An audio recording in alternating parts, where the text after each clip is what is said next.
Welcome everyone to the 9th CITF seminar series event.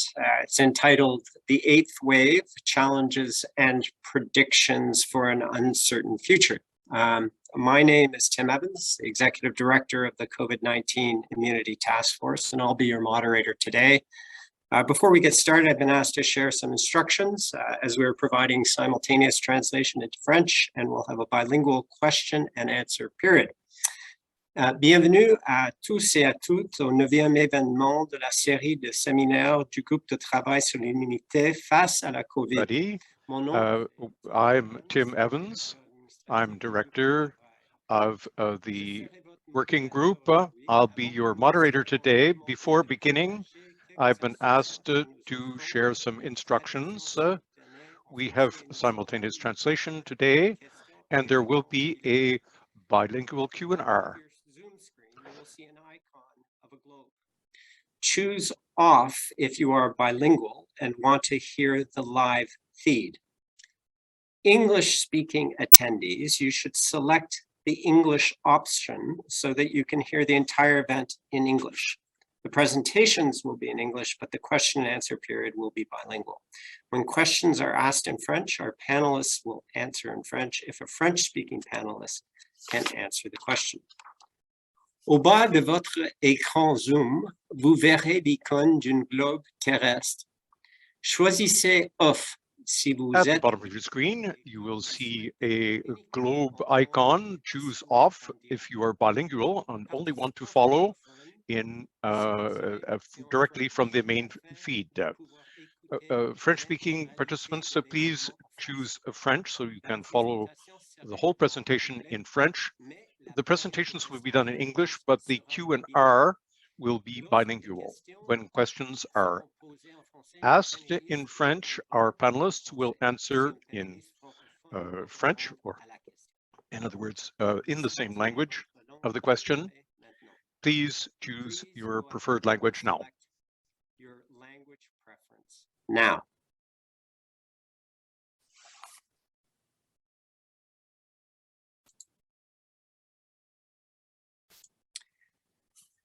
I'd like to start today by acknowledging that we are holding this seminar on the day of Queen Elizabeth II's funeral. She served as queen for an unparalleled 7 decades with extraordinary commitment, dignity, and grace, and her passing is being widely mourned.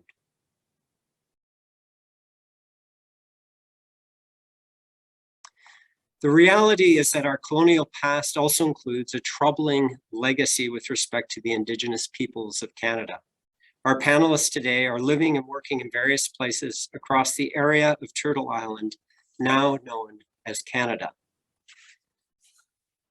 Several of us are speaking to you from our place of work at McGill University, which is on the land which has long served as a site of meeting and exchange amongst Indigenous peoples, including the Haudenosaunee and the Anishinaabe nations. I would like to acknowledge and thank the diverse Indigenous peoples whose presence marks this territory on which peoples of the world now gather.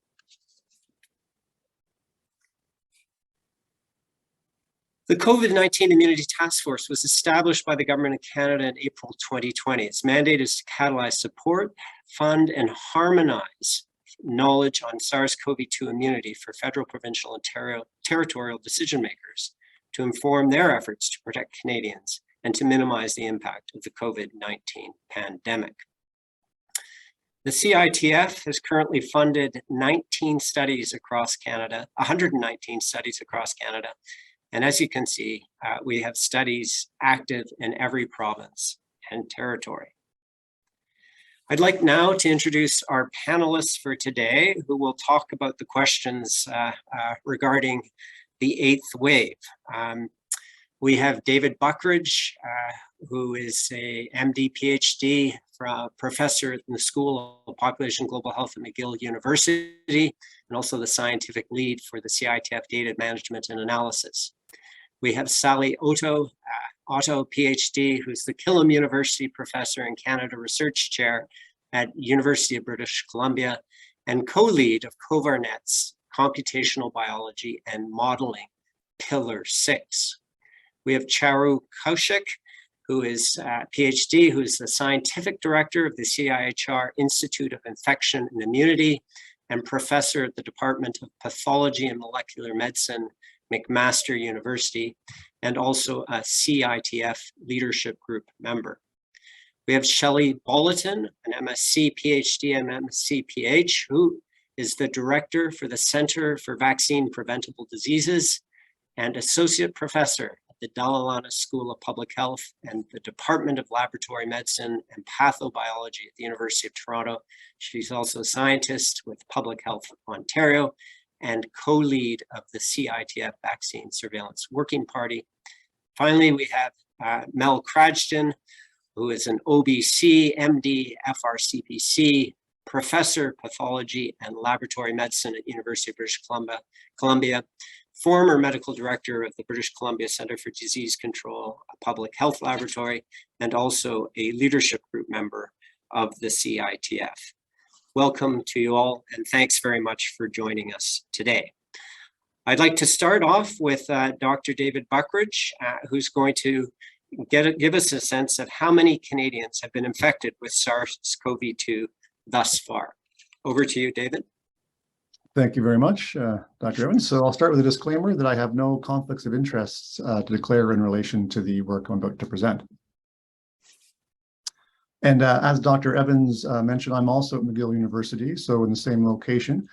And I also respectfully acknowledge that I'm living and working on land which has long served as a site of meeting exchange amongst Indigenous peoples, including the Haudenosaunee and Anishinaabe nations.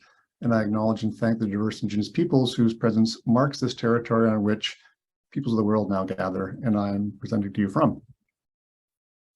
So let's just start by talking a bit about how we have a sense of what number of people may have been recently infected or infected during the Omicron wave. Really, the opportunity that we have here is serology, or this laboratory, the ability to test people's blood and see what antibodies are in their blood and understand how those antibodies came to be. Were they from infection or prior vaccination? As you know, what we've relied on a lot for a lot of the pandemic in many places, both in Canada and around the world, actually is not serology, but laboratory testing. So that's when you have symptoms and you go to see the laboratory or physician, you think you've got COVID, they take a test, usually something called a PCR test or an antigen test, and they can see that you've been recently infected. However, what we saw during the Omicron era, or coming into really the start of 2022, was that there were so many people becoming infected. Those traditional testing mechanisms where you would go with symptoms, get tested, were being overwhelmed.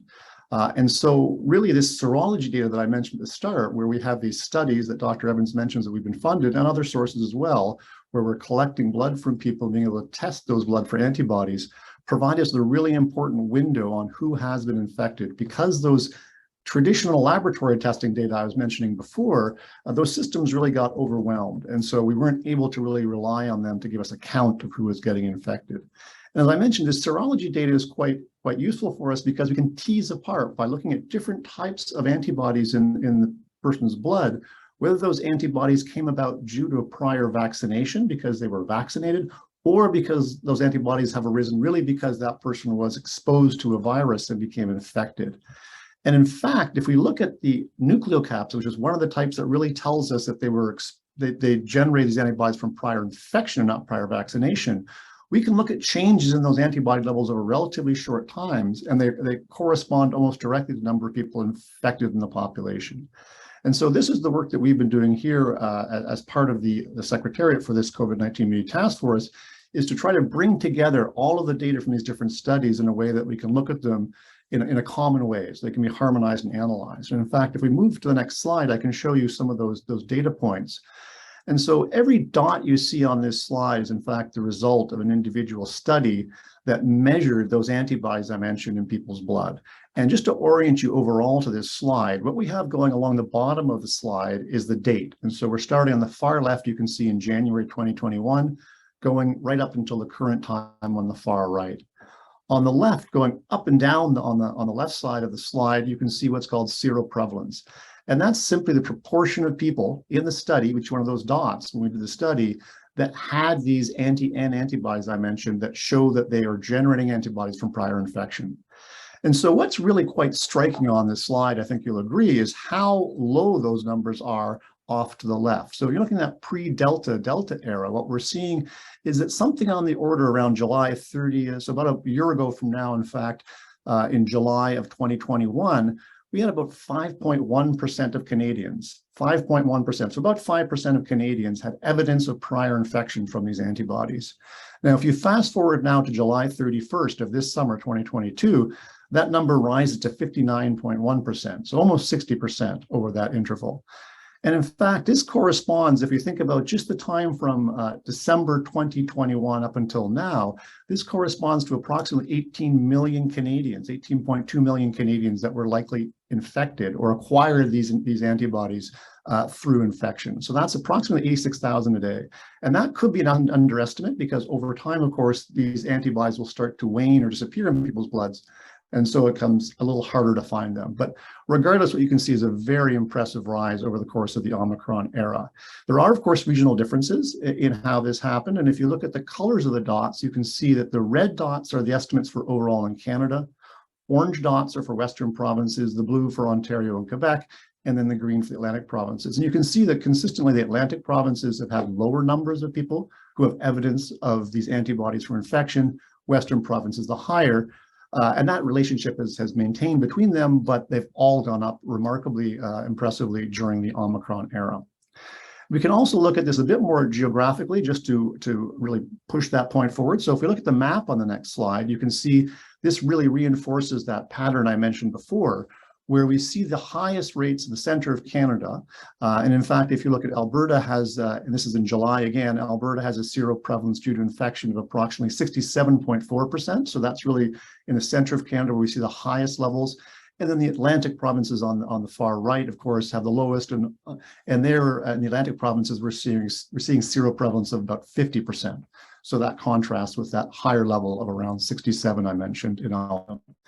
We also can look at these data by age. And so on the next plot, you'll see very similar to the one from a couple plots ago, where again, we have date along the bottom here and seroprevalence again going up on the left side. And now what we've done is organize these studies by the median age of the people in the study. And so you can see again that the younger age groups throughout the pandemic have tended to have higher levels of antibodies due to prior infection. Those are in the blue-gray kind of dots, whereas older adults have tended to have lower levels of antibodies due to infection.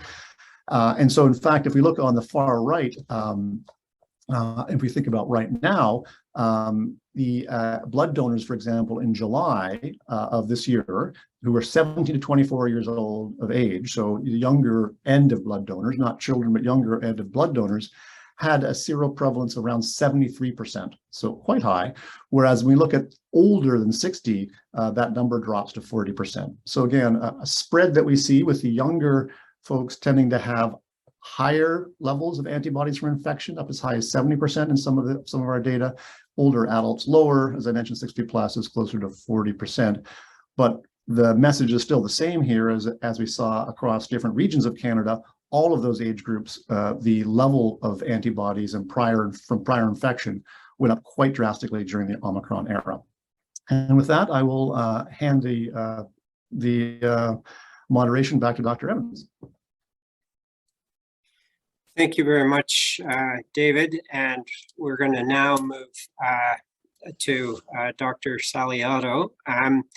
And Sally, you're going to give us some sense of how the variants have been evolving and what the risks are of a future wave over time and what that bright future looks like. So over to you. Thanks. Thank you. I have no COIs, conflicts of interest to declare related to this study. And I would like to acknowledge that I join you from the traditional, ancestral, and unceded territory of the Musqueam people here from UBC. Next slide. Within weeks of the first report of a respiratory illness from Wuhan, China, scientists around the world were already scouring the genomes of this virus for signs of selection and adaptation to humans. Next slide, please. Today, we've massed over 12 million genomes from which we have the best snapshot of the evolution of this virus that we've ever had of any evolutionary process.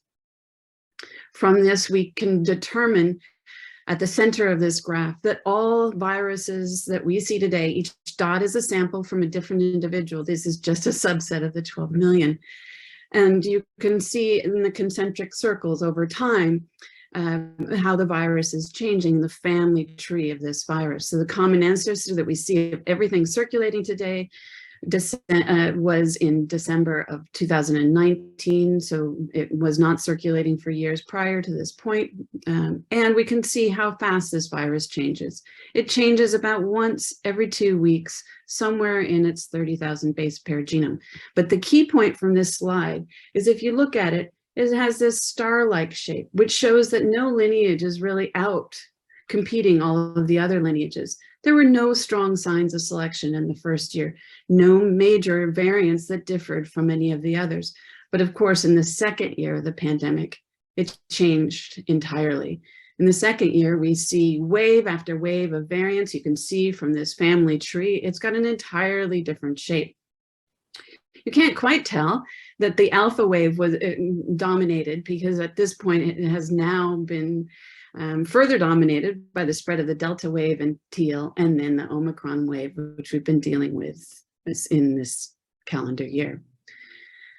So these different variants have been more transmissible in the case of Omicron, better able to evade our immune system.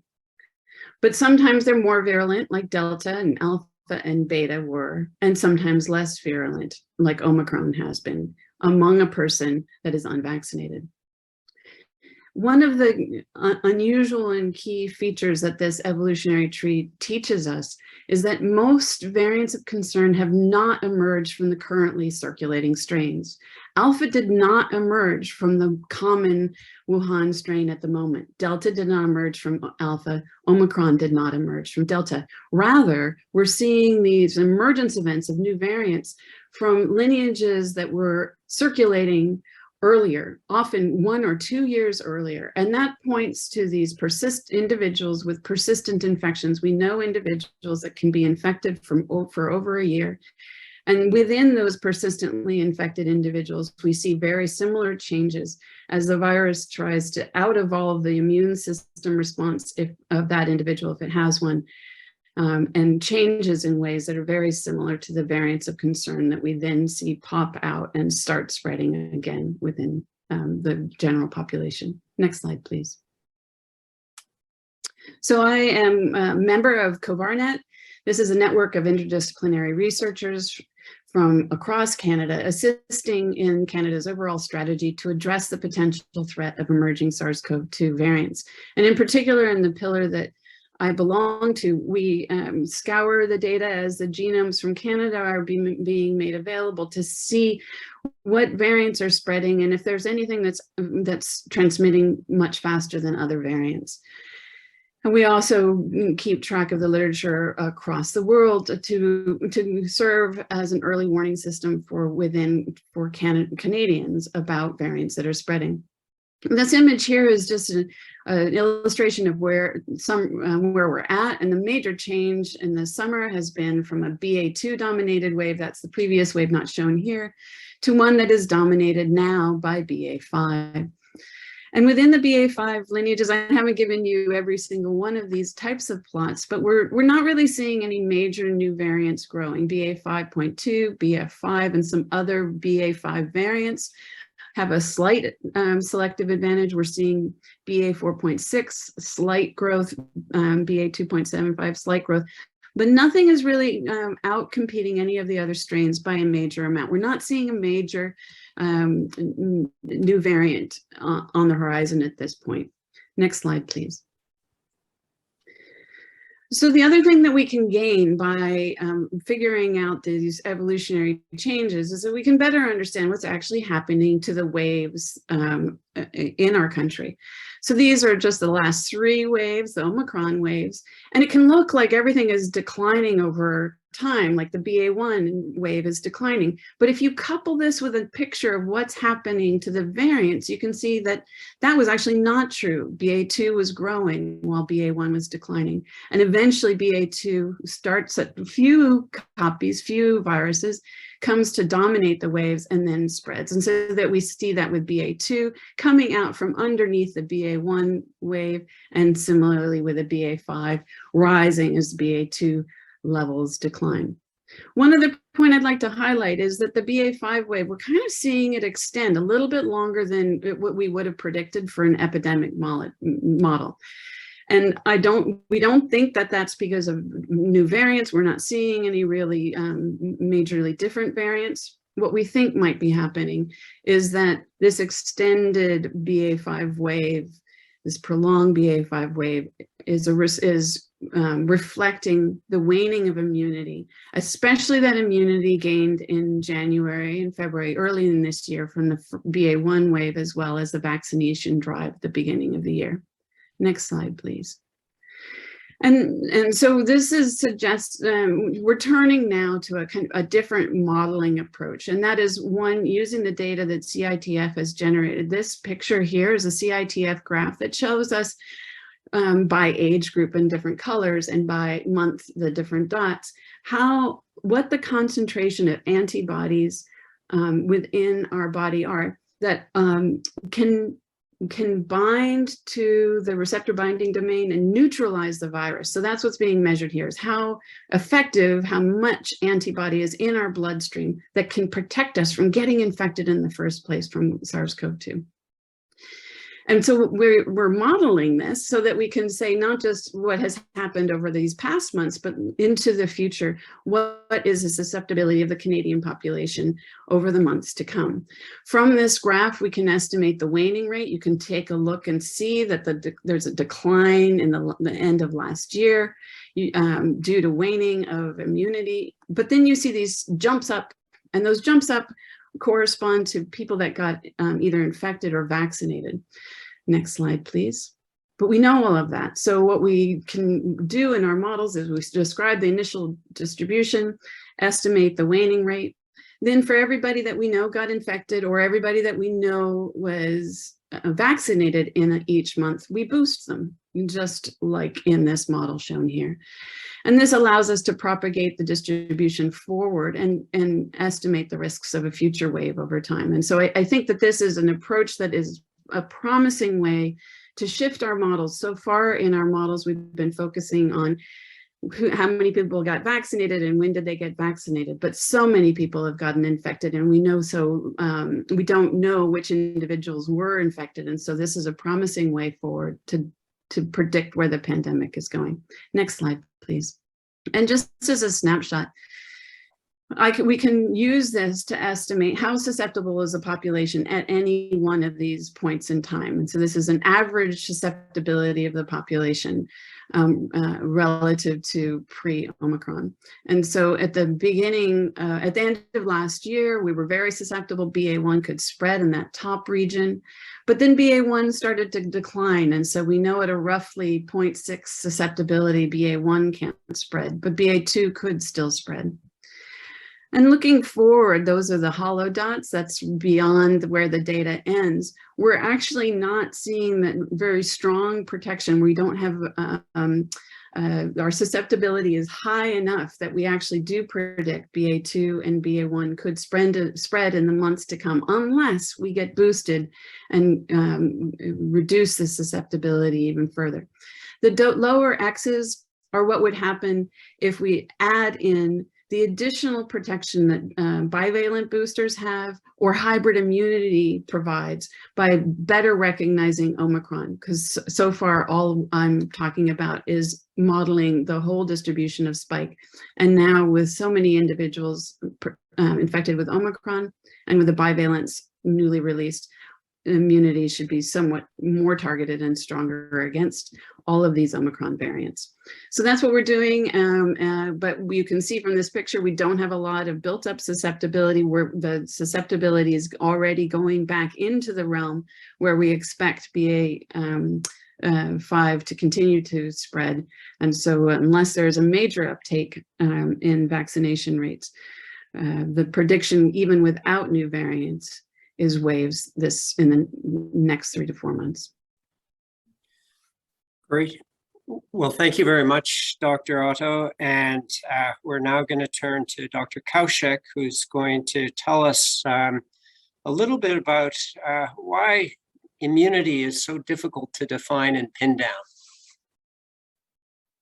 Thanks very much, Tim. And like others, I have no conflicts of interest to declare related to what I'm presenting.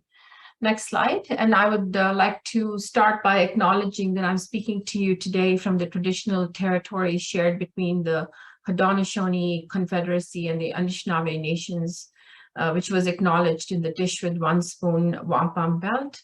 That wampum used the symbolism of a dish to represent the territory, and the spoon to represent people that share the resources of the land and only take what's needed. So I recognize at this time that the land each one of you is on as well.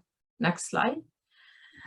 So let's talk a little bit about immunity and hybrid immunity and what that means. So I'd like to start off first by reminding everybody that some viruses and the vaccines against those viruses that we have a lot of experience with generate longer lasting immunity than others. So it's not surprising that the vaccines for COVID, we're still trying to figure out where they fit into this realm. So many of these are childhood vaccines. Many of us as adults get boosters of these vaccines.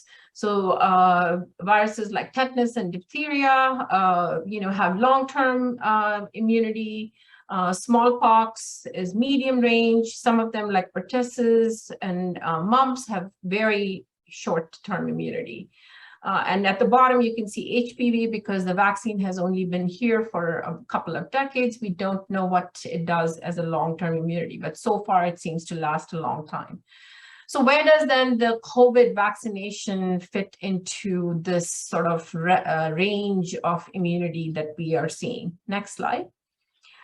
So here's the slides, because COVID or SARS-CoV-2 is a new virus. So we are discovering a lot of information about what kind of immunity, what does that mean, what happens when people get infection, what happens when you're only vaccinated, but what happens if you're vaccinated and then get infection.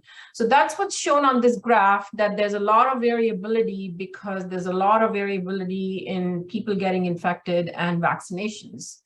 So on the top graph, you will see infection-acquired immunity only, right? So what does that mean? On the y-axis, you will see the time since you got or people got infected. So it ranges from 4 to more than 12 months.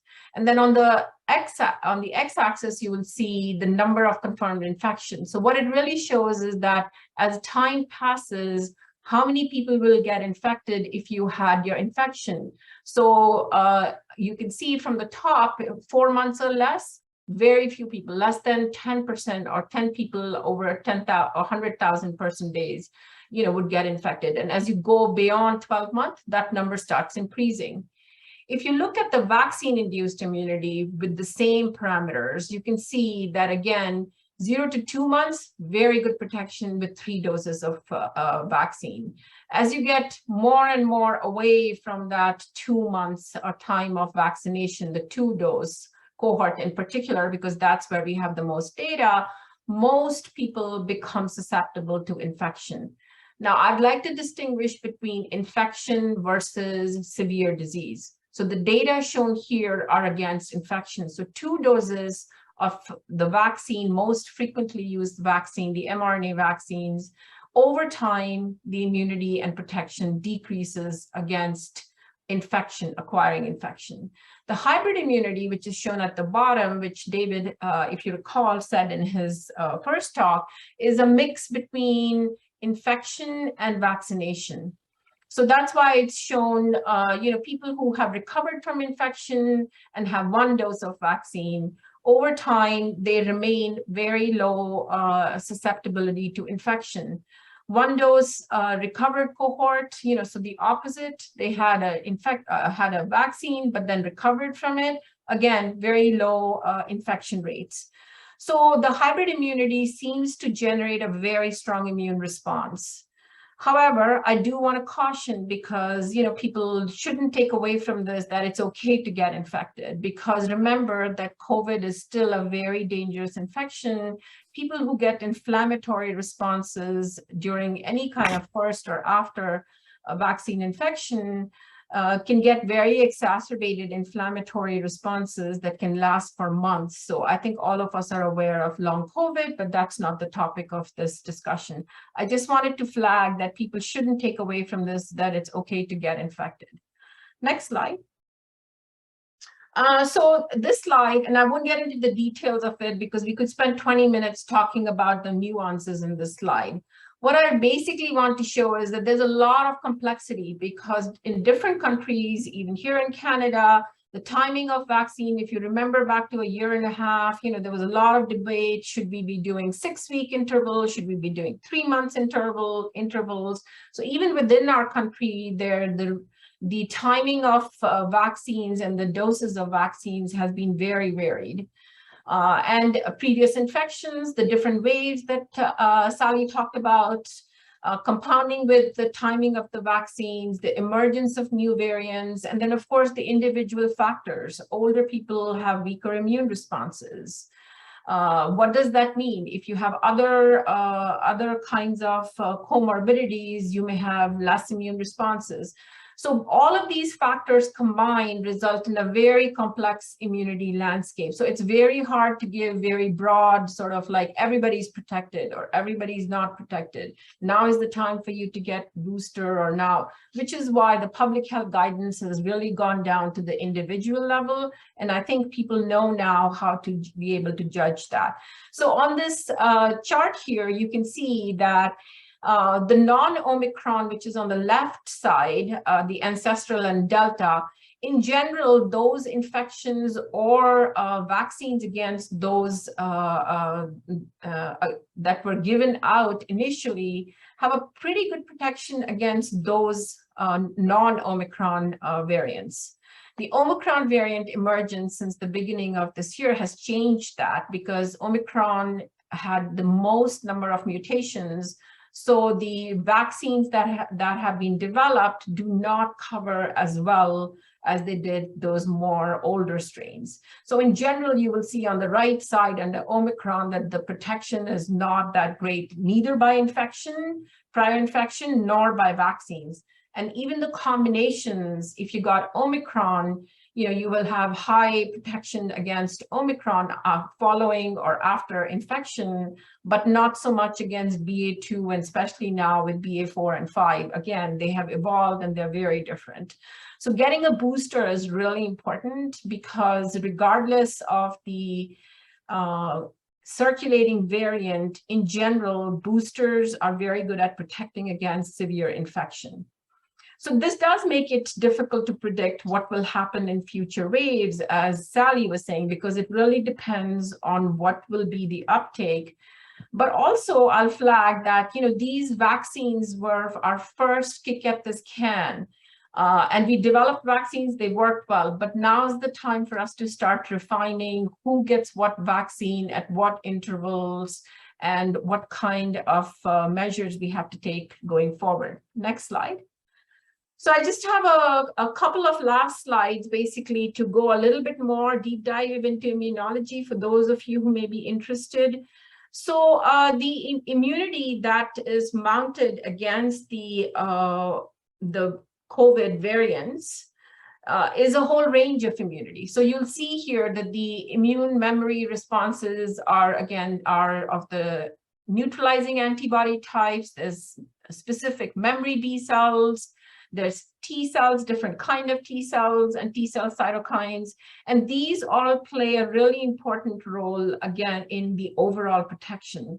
On the graphs, you will see that the mRNA vaccine response in naive individuals versus previously infected individuals, which is shown in the red line, in general, the red line is very high, whereas the blue line kind of dips up and down.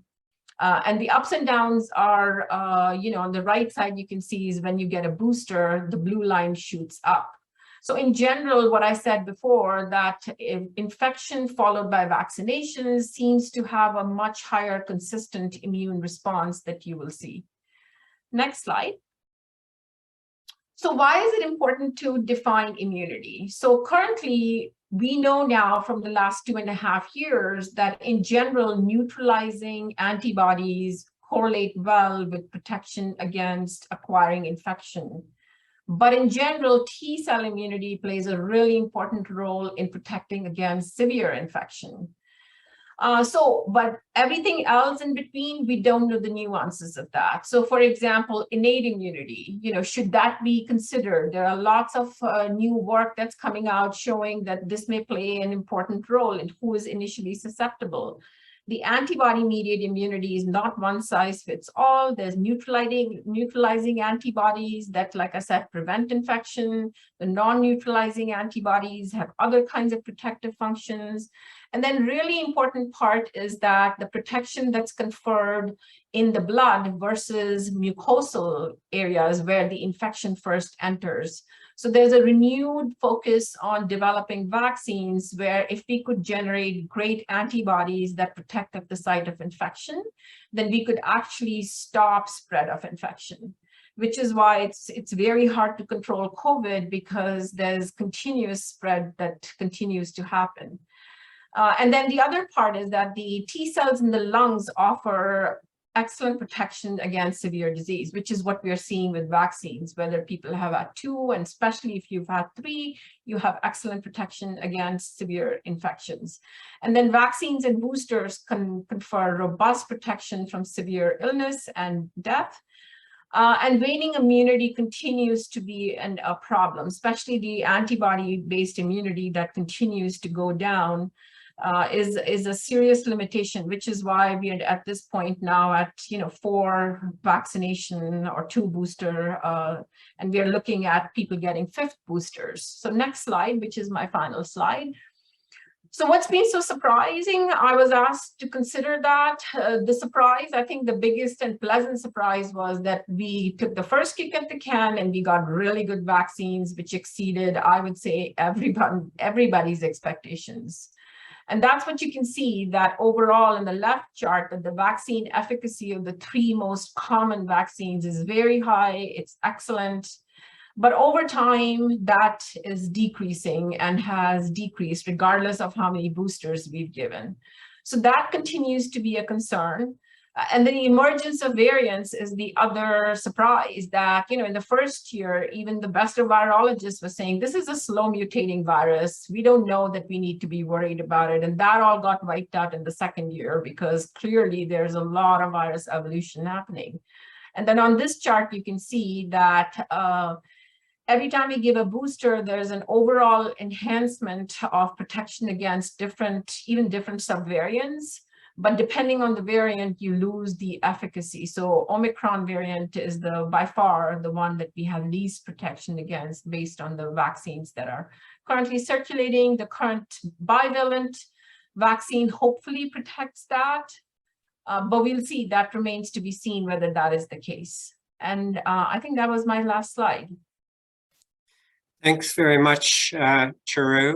And we've had a sense of the seroprevalence, the variation that is associated with the evolution of the virus, and how that, in addition to waning immunity, gives different projections for what lies ahead. And then, as Dr. Kaushik has outlined, the various dimensions of immunity that we need to keep in mind as we're moving forward.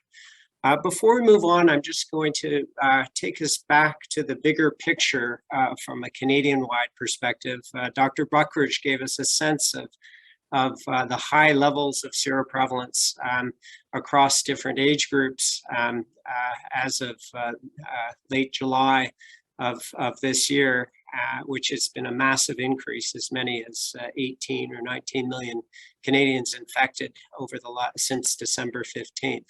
But if we look at this against, next slide, the vaccine coverage in various groups, you get four rather significant groups.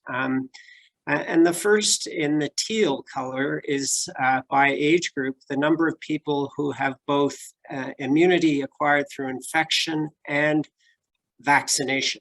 That's what we refer to as hybrid immunity. And then in the white cream color, we have those who have vaccine-induced immunity only, i.e. they have no evidence of infection. And you can see that that group grows with age and is quite a significant proportion of the total, especially in the elderly. And then you have those who have immunity only through infection.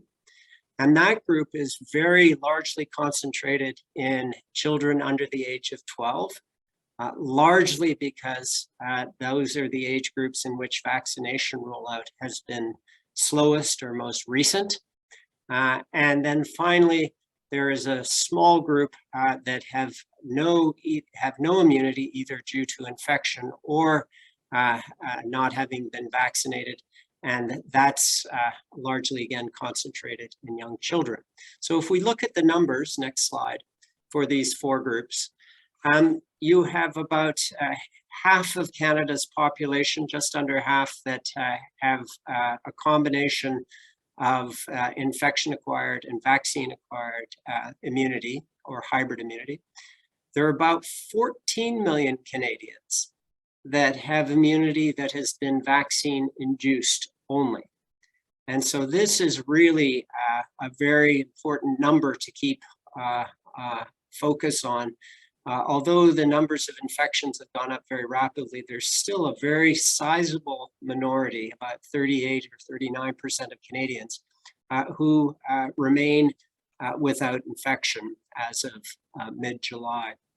And then we have about 3.5 million Canadians who have infection-acquired immunity only, and about 2.1 million that have neither been infected nor been vaccinated. And again, those last two groups largely concentrated in the younger populations. So that's just a bit of a big picture before we move on to Dr. Bulletin. And she's going to talk to us a little bit about boosters, eligibility for vaccines, the new bivalent vaccine. So Dr. Bulletin, what does it mean to be up to date with vaccination, and what are the prospects for next generation vaccines? Thank you very much, Dr. Evans. Before I start, I want to note that the Center for Vaccine Preventable Diseases, where I work at the University of Toronto, is supported by operational funding from the Dalla Lana School of Public Health, as well as private sector donations, including from vaccine manufacturers. A set of governance processes are in place at the school to ensure independent operation of the center. I also wish to acknowledge the land on which the University of Toronto operates. For thousands of years, it has been the traditional land of the Huron-Wendat, the Seneca, and the Mississaugas of the Credit. Today, this meeting place is still the home to many Indigenous people from across Turtle Island, and we're grateful to have the opportunity to work on this land. So we're halfway into our third pandemic September. Specifically, we're on about day 1000 of this pandemic, which has had devastating effects on us, both as individuals and as a society. And although it's not over yet, we are undoubtedly better off than we were at the start of the pandemic, and even better off than we were in previous pandemic waves. And this is due to the scientific leaps and bounds that we have made in several areas, but specifically with respect to vaccines. So I just wanted to take a moment to recognize that. Cases of pneumonia with an unknown cause started being reported at the very end of 2019. And by 3.5 weeks later, public health at the local, provincial, and national level in Canada were in full pandemic preparedness mode. And that is when Canada reported its first case towards the end of January, which was in Toronto. By 11 months after that, vaccines had been designed, tested for safety and effectiveness, and were beginning to be administered in Canada. And the photo that you see on the slide is one of the first shipments that arrived of Pfizer-BioNTech vaccine in Canada. So after a very successful rollout of vaccines to teens and to adults, 11 months after that, vaccines were approved for children in November 2021. There was work that was recently published in the Lancet Infectious Diseases that estimated in the first year that the COVID-19 vaccine was available, so from about December 2020 to December 2021, the vaccine prevented almost 20 million deaths globally and about 310,000 deaths in Canada. So there is no question that vaccines have been incredibly impactful in this pandemic.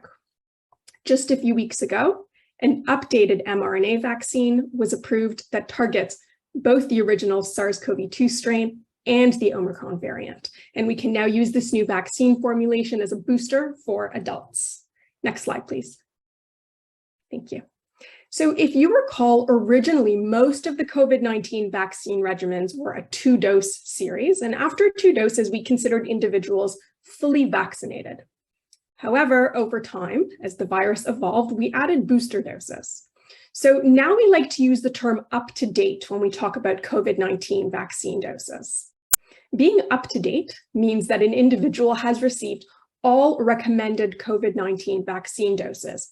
And this could mean a different number of doses depending on an individual's age and underlying health conditions. So using the term up to date gives us a little bit more flexibility to recognize that currently the number of recommended doses varies depending on the individual, and it's likely going to evolve even further over time. So despite all the progress we have made with regards to COVID-19 vaccines, the scientific community continues to work hard to make further advances in this field. So as has been mentioned previously, the first bivalent mRNA vaccine was approved in Canada a few weeks ago. Now, the term bivalent indicates that the vaccine targets 2 different types of SARS-CoV-2, both the original strain and the Omicron variant, and specifically in Canada, it's the subvariant BA1. This newer formulation of mRNA vaccine was created in response to the Omicron wave. Which, as was mentioned before, has an ability to partially evade or escape immunity from the original COVID-19 vaccines, but also immunity from previous infection with either the original COVID-19 virus or previous variants. There are several other really exciting new vaccines on the horizon that are either being developed or are already in use elsewhere. For example, many groups are working to develop intranasal vaccines. So these are vaccines that we would spray up the nose instead of injecting them into the arm. Intranasal vaccines are not a new concept. If you recall, we already have one for influenza. Our current injectable COVID-19 vaccines, as has been mentioned by previous speakers, are very good at protecting us against severe disease and death, but less effective at preventing symptomatic infection. And one of the reasons that is because they focus on stimulating immunity systemically or in our blood, but less so in our mucosal membranes like our nose and our throat, which are generally the first areas of our body to encounter SARS-CoV-2.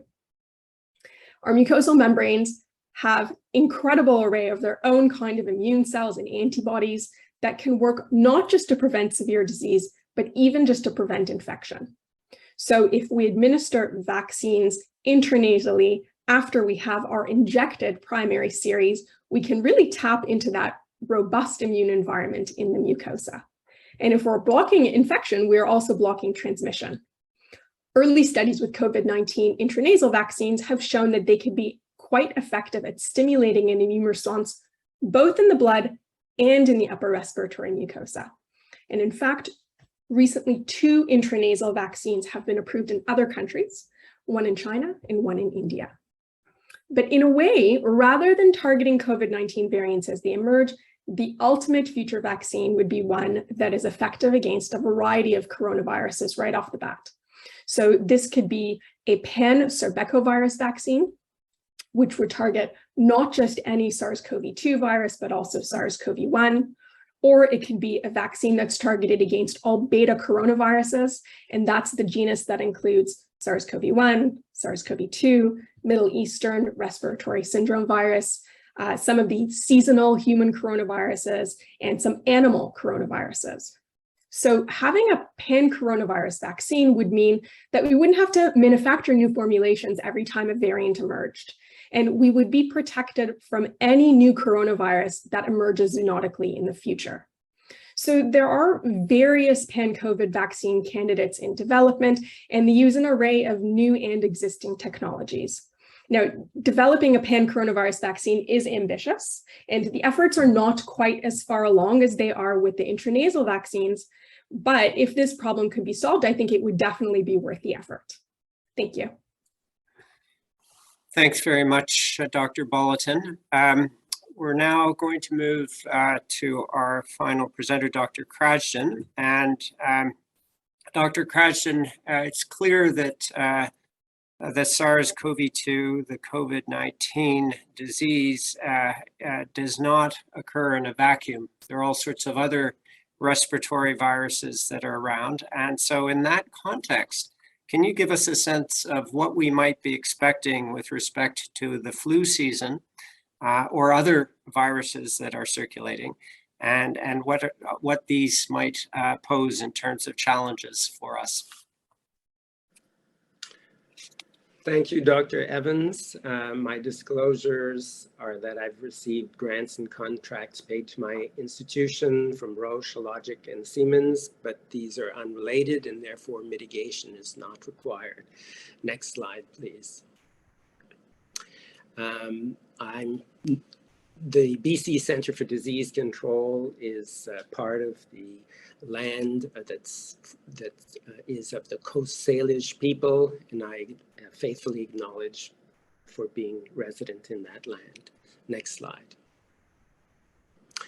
So how should we think about COVID-19 at this point? And what you've heard is that vaccines and infection are transforming SARS-CoV into a manageable endemic respiratory virus. And I think it's time for us to return to normalcy for our COVID traumatized population and health system. And normalcy is not zero risk, but with hybrid immunity and the vaccines, the risks are similar to influenza. Focusing only on COVID morbidity and mortality is bad because our response to protect older Canadians has come at a very high cost to our youth. And it's not about preventing every infection. It's, as highlighted by others, it's about preventing the severe disease and protecting our health system, one that we all admit was fragile pre-COVID. Next slide. So what are the challenges other seasonal respiratory viruses pose?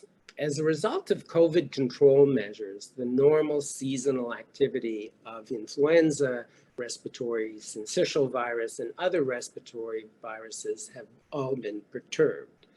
With the opening up of societies, these viruses will return with less predictability, not that they were ever totally predictable. One thing I would caution us all to recognize is human existence in a microbial-free bubble creates other unknown risks. The notion that we can forever protect ourselves from these viruses and have a functional immune system is extremely challenging. We've learned from the Southern Hemisphere in Australia and New Zealand that influenza and RSV and other respiratory agents will return, and they can be quite harsh. Next slide. So what are we expecting from an early flu season, and what are the impacts, if so? We've had an extraordinary large SARS-CoV wave over the summer.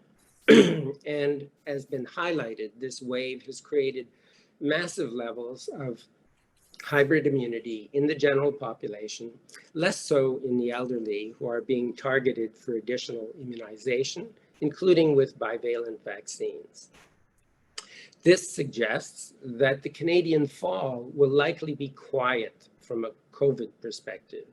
Often a periodicity of 3 months has been commented on. But early winter may be different.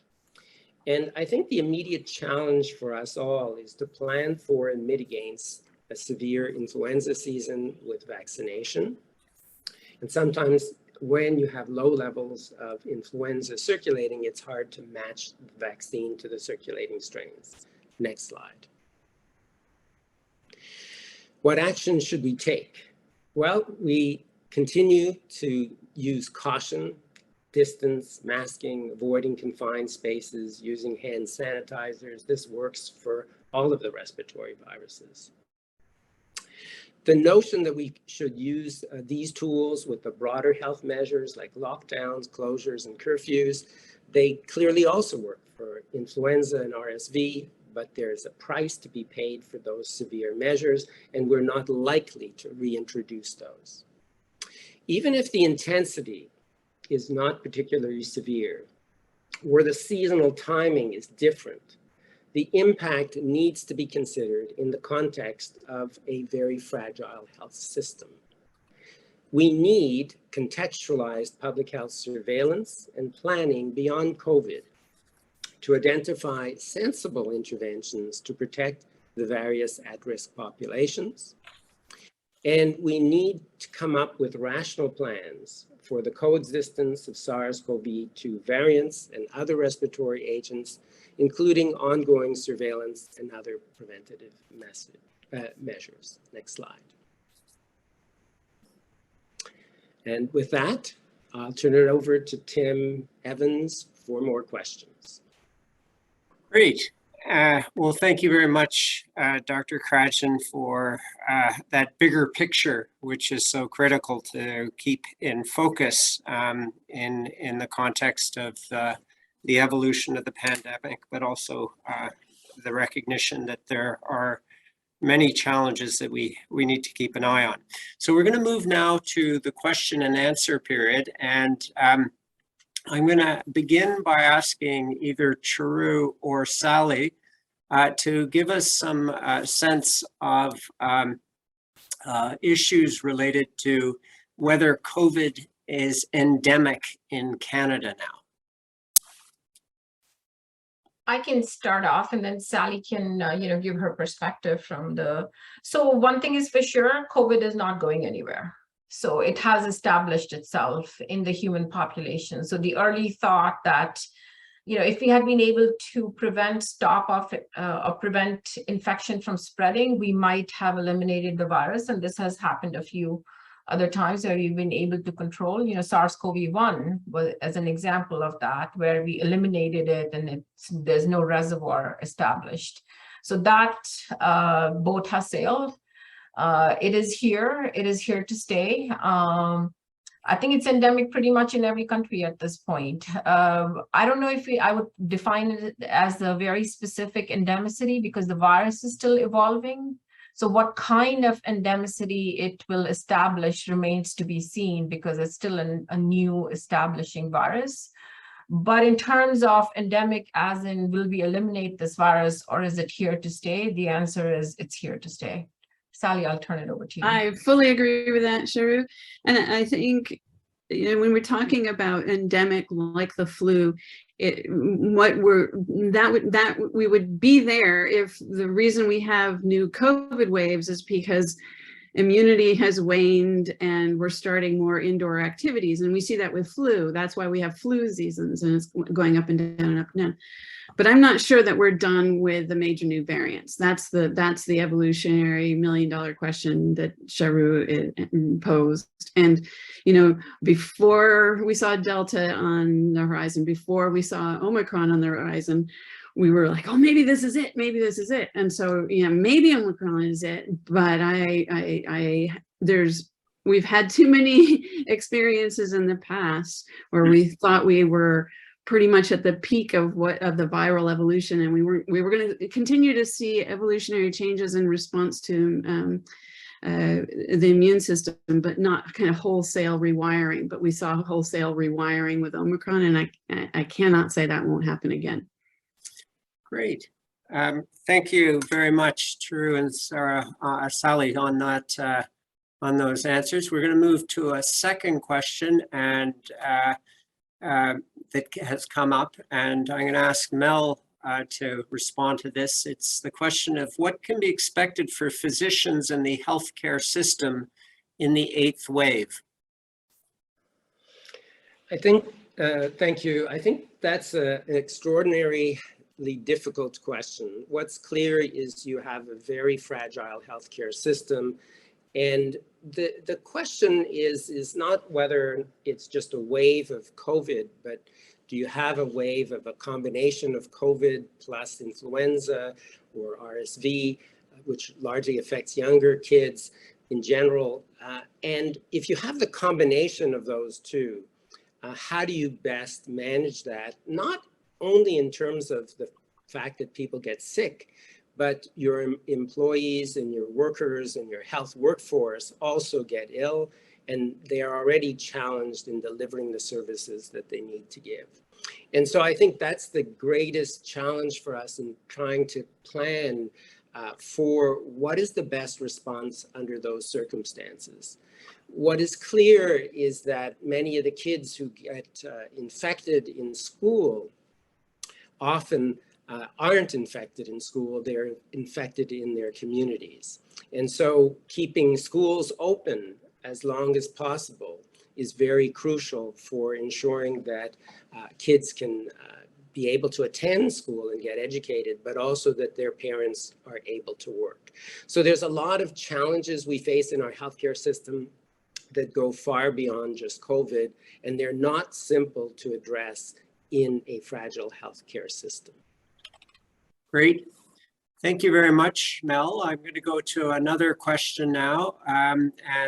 Sally or Shelley, you may want to take this. It's the bivalent available in Canada is not specific to BA.5, but the bivalent available in the United States is specific to BA.5. Would the US BA.5 specific vaccine be available now in the US provide better protection against infection than the current Canadian vaccine?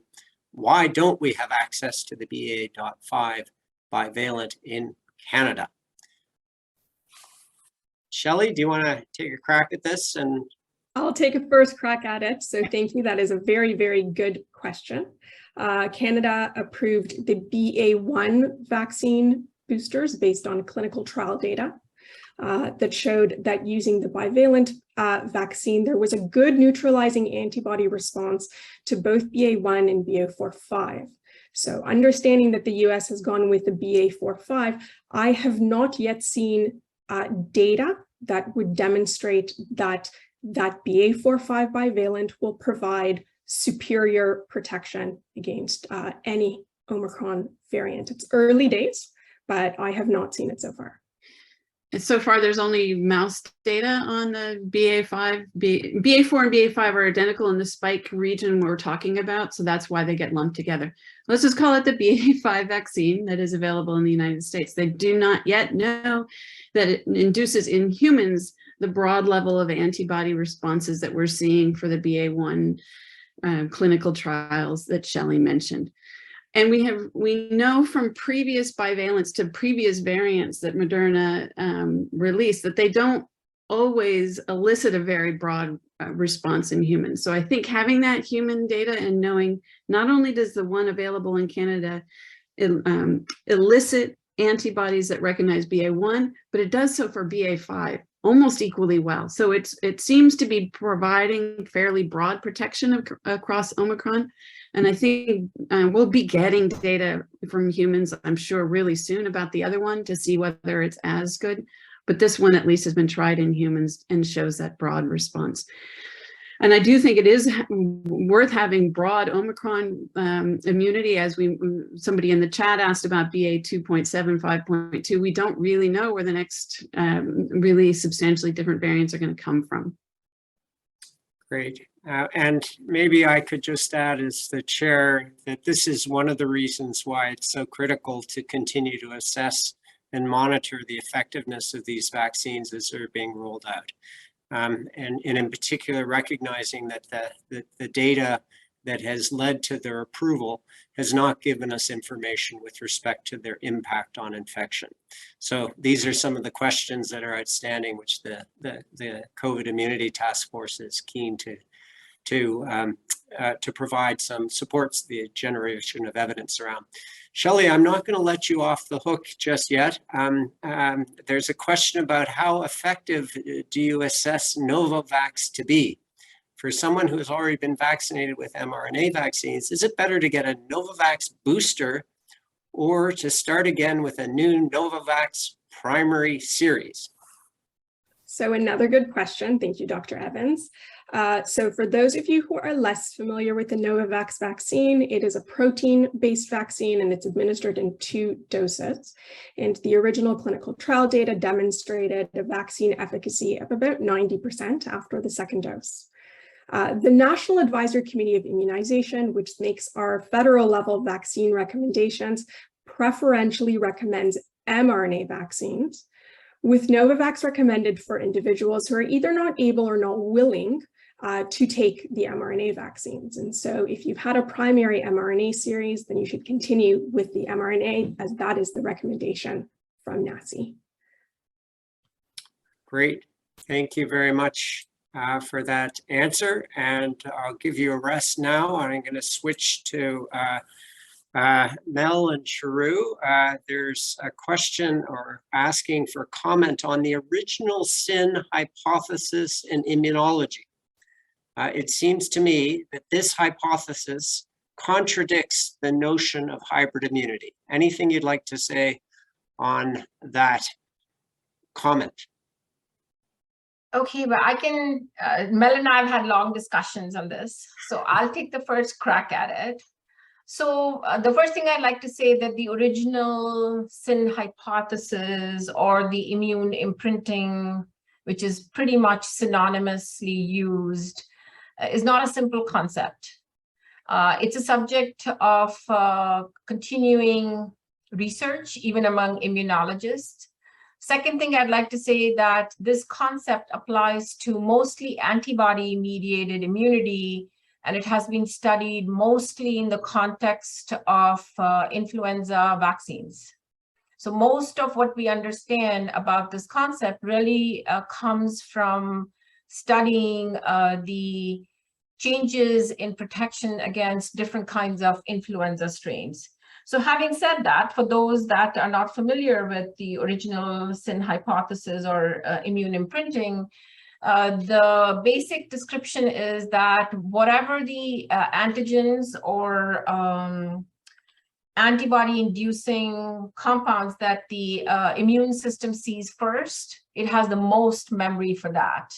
And then any small changes that you make to that antigen really doesn't have a whole lot of effect. And that's because, you know, I can get into the immunology of it, but basically to say that the immune system really sees antigens in small bits. And if most of those bits have been covered, then every time you show a slightly different something, it's mostly that all those bits put together that will get a boost rather than very small change that you made in one little part.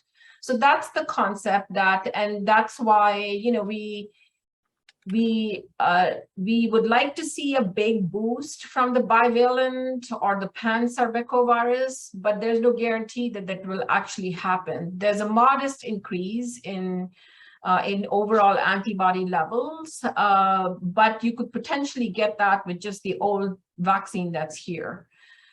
So the hybrid immunity is a little bit different concept because that's not just about vaccines and boosters of vaccines where the immune imprinting mechanism would apply the most.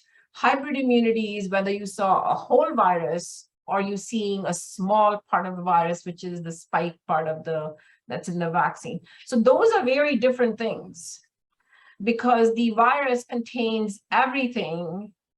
And, you know, and it has, so it's kind of like whether it's a piece of pie or the whole pie. So the virus is the whole pie and the spike is based vaccine is just a slice of that pizza. So if you've seen the whole virus, you have a very broad repertoire of antibody or memory B cells that will be boosted by the spike-based vaccine very easily, and you'll get high amounts. But there's so many combination permutations to that currently that it's very hard to apply on a population basis. How will this work out and what that will look like? And it doesn't take into account the T cell-based immunity that seems to be playing a really important role in part of the reason why there is good protection. So all to say is that it's a complex concept applied to a very complex situation. So I think making generic conclusions from it and trying to figure out simple answers to that, I don't think we're in the place to do that. Certainly, I'm not in the place to do that. Mel. Oh, well, I think you covered that off very well, Charu. I think, I'll say it in a different way because it's such a complex process. The way I think about it simplistically is that the immune response always prioritizes what the body has seen in the past. And therefore, if you make small changes, your body will prioritize the things it's seen in the past, and this could actually have a negative impact. But it's not clear that that's taking place with the current vaccines. What is clear is with the bivalent vaccines, you're still inducing a decent immunological response to this new variant. And you could argue about the Mrna versus the Pfizer one. What's also important to realize is that the vaccines are essentially spike-based. And so what Charu has highlighted, when you get infected, you make an immune response not only to the spike, but to the other parts of the virus that allow it to replicate. The thing that's important to realize is with infection, it is that infection in combination with vaccination that is protecting you against severe disease, either through immunological mechanisms or through cell-mediated immune response mechanisms. And we will need to see what happens in the future as to whether or not immune imprinting might impact the success of future vaccine strategies. Great, thank you very much, Mel, for those, and Charu. We're getting into the intricacies of immunology. Everybody listening will get a certificate in basic immunology on the basis of today's call. We have a bunch of questions. Thanks to everybody for the questions. They keep coming, and so we're going to continue to move through. Dr. Otto, you mentioned that there are individuals known to have infections which persist for over 1 year. Can you elaborate on this? How can we tell between an ongoing active infection and inactive vaccine shedding in patients with lingering symptoms? Yeah, so we have excellent case studies of individuals that have been followed for months or over a year, and where the samples of the virus have been taken and sequenced. So we can tell that they haven't been reinfected because those viruses that are sampled recently aren't similar to the common strains in the present time, but more similar to the past samples from that same infected individual. And sometimes the viral loads in those individuals can spike to be quite high, of the sort that we see in active primary infections. But the question is insightful in that I'm sure there are a lot of persistent infections where the virus never gets out of the person ever again. And so those are going to be evolutionary dead ends. But the problem is there's so many people that are immunocompromised globally that we know that there are tens of thousands of these persistent infections simultaneously going on. We know there's 40 million people living with HIV AIDS, for example, and that's one class of immunocompromised. A large fraction, I think 2% of the United States has been estimated to be immunocompromised. So we're talking about the potential for a lot of individuals with persistent infections most of those, the virus, the person may not even know that they're infected. The virus may never get out. But there's that is thought to be the major source, though, of these evolutionarily quite distinct variants that are emerging. Great, thank you, Sally. David, is there any data at all on infection versus vaccination in terms of serious infection, i.e. requiring hospitalization? Are rates of hospitalization as high in those who've been vaccinated versus those who are infected? Well, I think as been mentioned before, the vaccines that we have approved in Canada are highly effective at preventing hospitalization.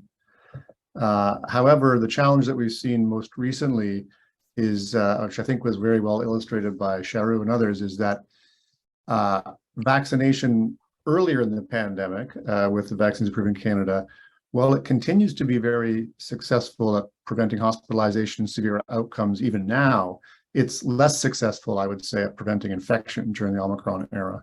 And so that of course needs to be somewhat, I would say, interpreted by, again, as Charu showed nicely, that ordering of how you may have been previously infected with SARS-CoV-2 in the context of your vaccinations. And so, for example, people that may have received 2 doses of and a booster of the vaccine, mRNA vaccines, for example, a year or so ago, and then were infected with an Omicron variant, that actually ends up producing quite good hybrid immunity right now, probably to some extent even better against infection as well as those severe outcomes. But for people who may have had that full series of vaccinations and then not been subsequently infected in the Omicron era, they probably have less protection against infection, but are still reasonably well protected against, I would say, hospitalization, severe outcomes.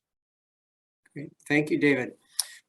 We have this is a fielder's choice. Anybody who's up on MERS incidents can answer this. MERS being Middle East Respiratory Syndrome. Has widespread vaccination for COVID affected the incidence of MERS or other beta coronaviruses? Shelley, do you want to take a check, or anybody else? I think it's fair also to say you don't know. Well, so I can comment on it theoretically. Yes. I would say that depending on the vaccine and immune response, different immune responses have different cross-reactivity to other SARS coronaviruses. So it is possible that some of those immune responses may also be cross-reactive in protecting against MERS. As to the actual incidence of MERS currently, I do not know the answer to that. It's a good question. Okay. Anybody know the answer? Mel, please.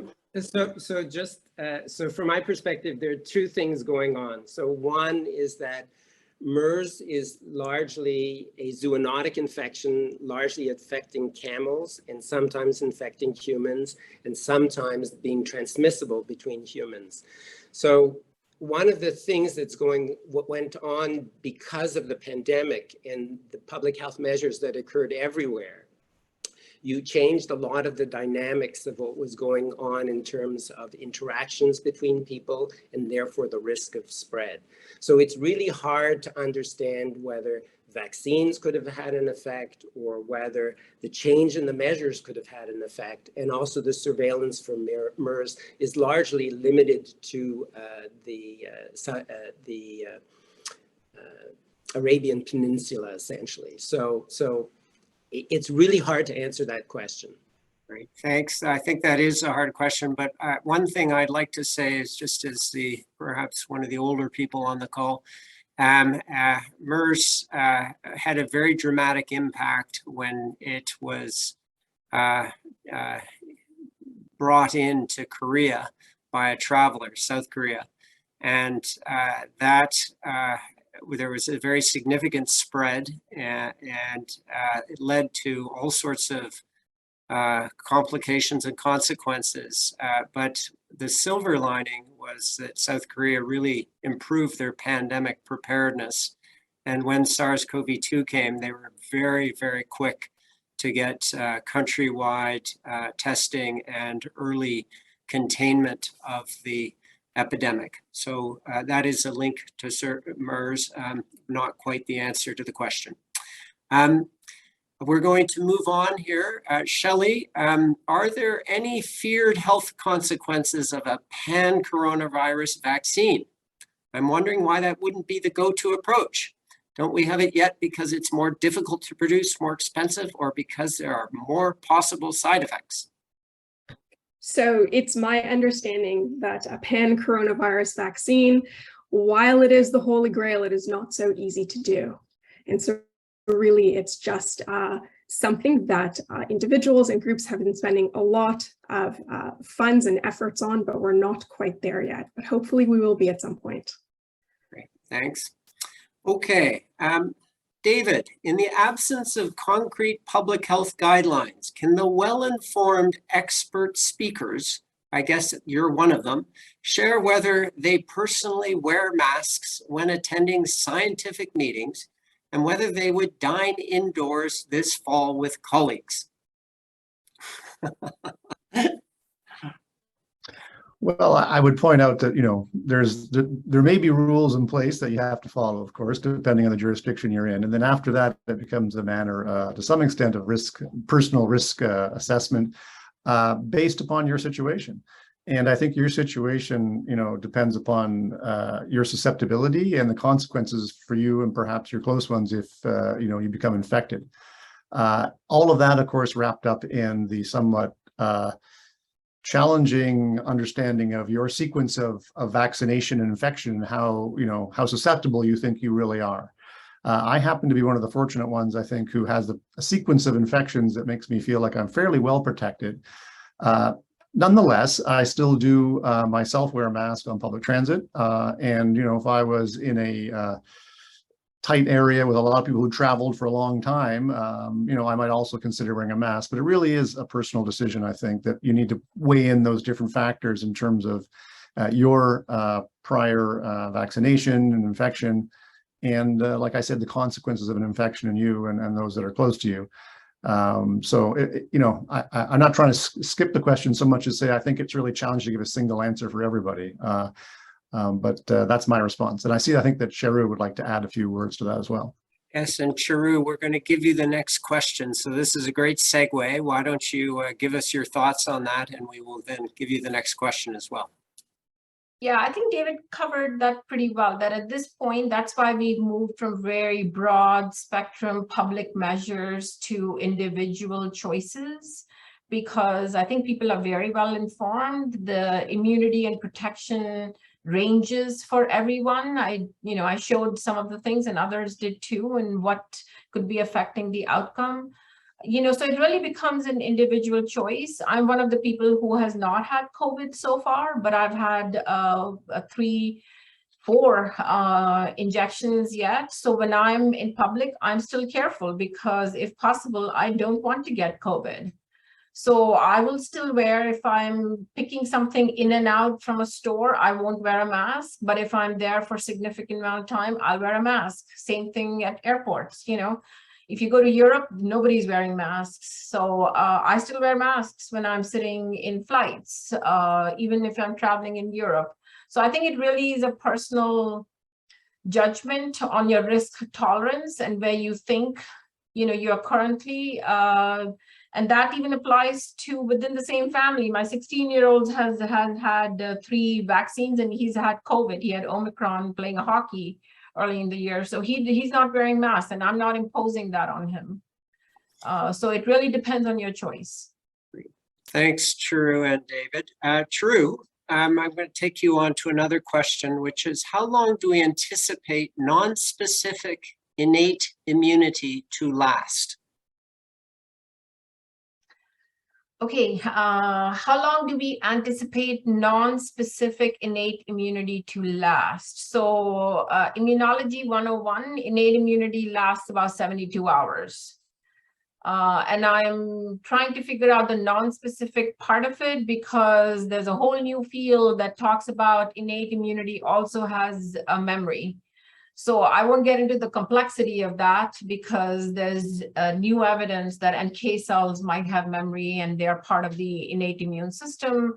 But I'm going to interpret the question in the simplest form. How long does innate immunity last? You know, innate immunity is the first part, which is basically the determination of how high is the viral load and whether or not your immune system will be able to deal with it even before you become positive.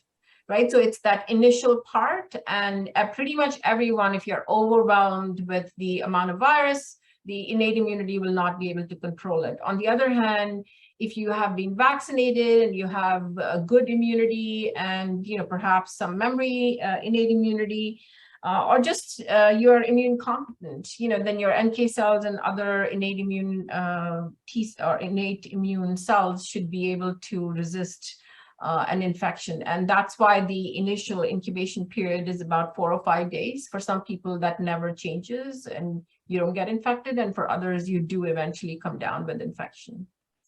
Great. Thanks, True. We have time for one last question, and I'm going to give it to Mel.